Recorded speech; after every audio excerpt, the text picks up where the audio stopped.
Atenção! Começa agora uma teleaula de matemática do ensino fundamental.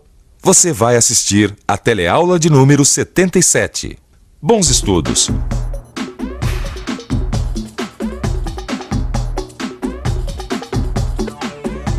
Hoje a gente vai rever as representações gráficas, onde você vai poder, mais uma vez, revisar como se constroem e interpretam gráficos.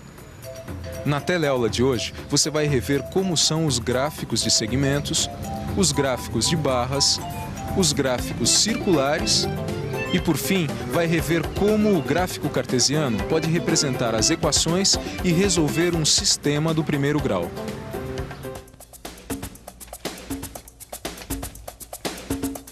Bom dia, caros ouvintes da Rádio A rádio líder de audiência do seu dial.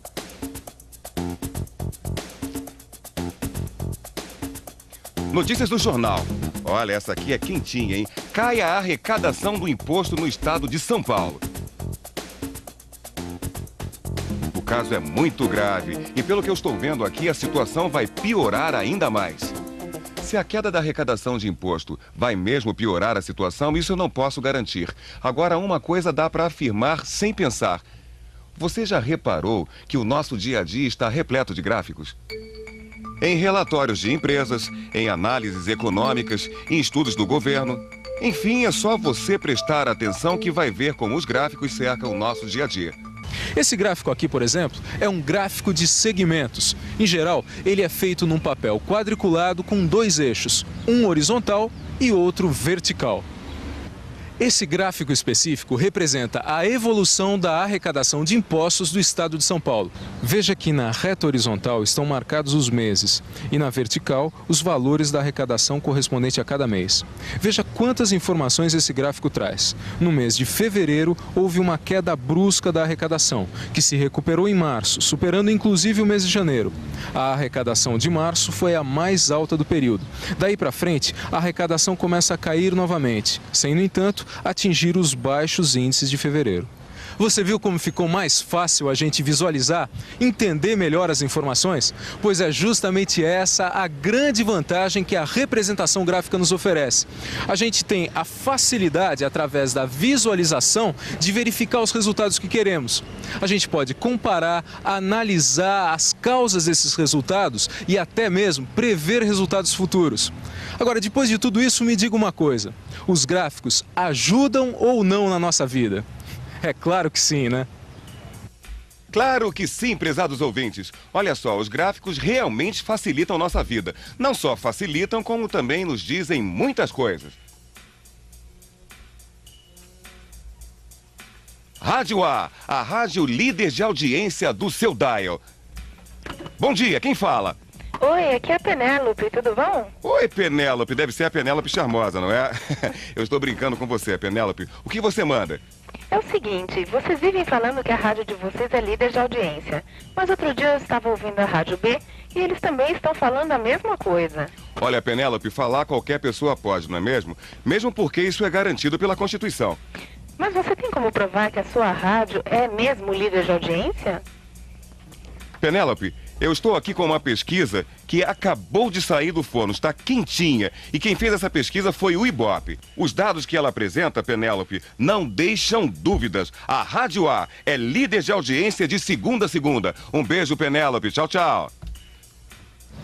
Esse gráfico que você está vendo, que nos fala sobre a audiência de duas rádios, é um gráfico de barras. Assim como o gráfico de segmentos que nós vimos anteriormente, o gráfico de barras também serve para representar comparações entre elementos semelhantes. Observe que esse gráfico reproduz os resultados de uma pesquisa sobre a média de ouvintes por minuto de duas estações de rádio, a A e a B. A construção desse tipo de gráfico é muito semelhante com a que a gente já viu. Observe, ele também tem dois eixos. Aqui no horizontal estão marcados os dias em que a pesquisa foi feita. E no eixo vertical, os números dos ouvintes das duas estações por minuto, que, como você pode ver, nos mostra que a Rádio A tem, de fato, mais ouvintes que a Rádio B. Observe que cada estação de rádio corresponde a uma cor na barra e que a distância entre elas, assim como a largura da barra, é sempre a mesma.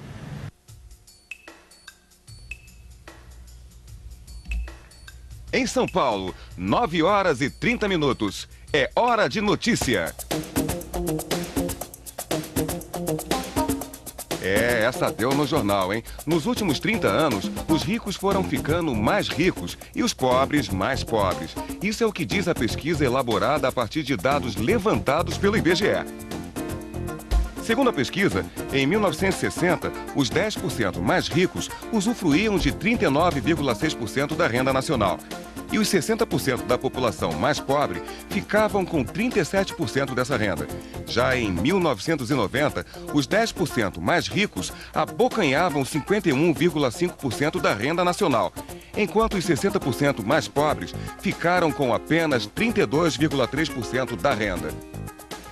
Mas a pesquisa não para por aí. Ela fez o levantamento década a década, de 60 até 90, da distribuição de renda no Brasil. Veja que os gráficos nos mostram que os 10% mais ricos foram ficando ainda mais ricos a cada década. Em 60, eles tinham 39,6% da renda. Já em 70, 46,7%. 10 anos depois, em 80, eles já usufruíam de 50,9% da renda. E em 90, ficaram com 51,5% da renda nacional. Já com os 60% mais pobres, ocorreu o movimento inverso. Veja como eles foram ficando ainda mais pobres no mesmo período.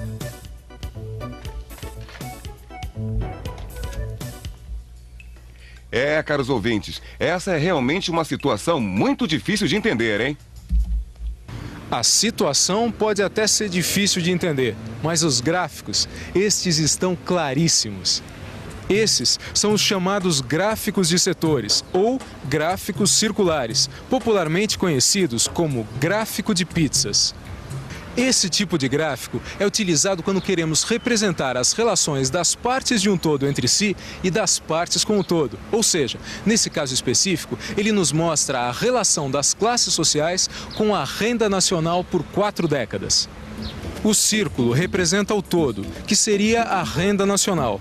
E essas fatias traduzem quanto cada classe social detém dessa renda. Veja, na década de 60, os 10% mais ricos usufruíam 39,6% da renda nacional. Os 30% intermediários ficavam com 37% dessa renda, enquanto os 60% mais pobres apenas com 23,4%. Você já reparou uma coisa nesse gráfico circular? Todas as informações foram dadas em porcentagens. Só que um círculo, isso a gente já aprendeu, tem suas medidas em graus. Lembra?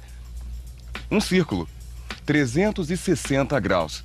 Mas como será que se pode colocar num círculo informações que foram dadas em porcentagens? Mas como será que a gente pode traduzir porcentagens em graus?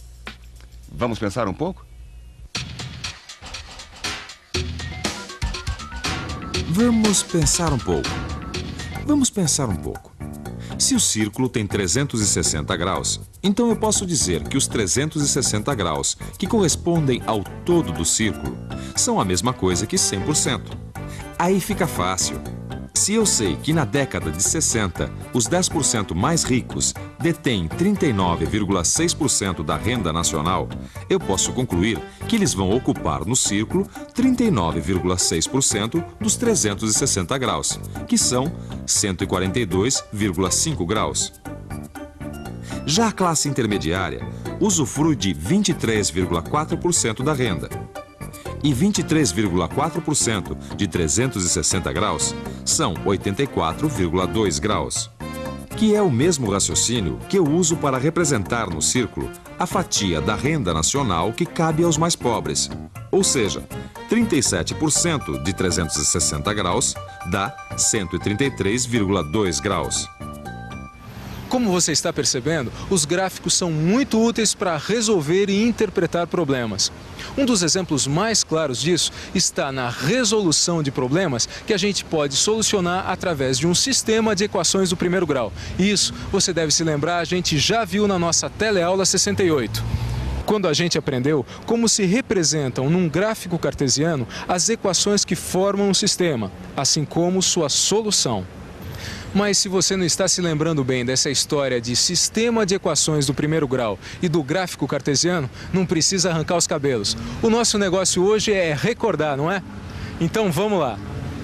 Aqui nós temos duas equações do primeiro grau que formam um sistema. E aqui está o gráfico cartesiano com seus dois eixos. No eixo horizontal, eu vou marcar os valores da variável x e no vertical, os valores da variável y. Só que para representarmos essas equações no gráfico, temos que fazer as tabelas relativas a cada uma delas. Veja que na primeira equação, quando x vale 7, y é 9. E para x valendo 10, y é 8. Já na segunda equação, a gente tem a seguinte tabela. Para x igual a 5, y é 7. E quando x for 10, y vale 8. Agora, é só colocar no gráfico cartesiano os valores que acabamos de encontrar. Aqui está o primeiro ponto da minha reta. E aqui o segundo. E assim, eu obtenho a representação gráfica dessa equação, que é uma reta. Faço a mesma coisa com a outra parte da equação, marcando dois pares ordenados no gráfico e obtendo mais uma reta, a da equação menos x mais 5y igual a 30. E aqui está. O ponto de intersecção das duas retas que representam as equações do sistema é a solução do sistema. Uma solução que, como você viu, foi determinada pelo processo gráfico. E atenção, se liga aí que é hora da revisão. Na teleaula de hoje, você pôde rever como se constroem e interpretam gráficos. Você viu como são os gráficos de segmentos. Viu também o que são gráficos de barra e como são elaborados os gráficos circulares. Por fim, pôde rever como o gráfico cartesiano pode representar as equações e solucionar um sistema do primeiro grau. E aí? Alguma dúvida com relação à utilidade dos gráficos? É claro que não, né? Eles são mesmo importantes na matemática e no nosso dia a dia também. Afinal, eles estão por toda parte. Então aproveite essa revisão e estude ainda mais esse tema. Pode apostar que ele ainda vai ser muito útil. Combinado? Então, até a próxima!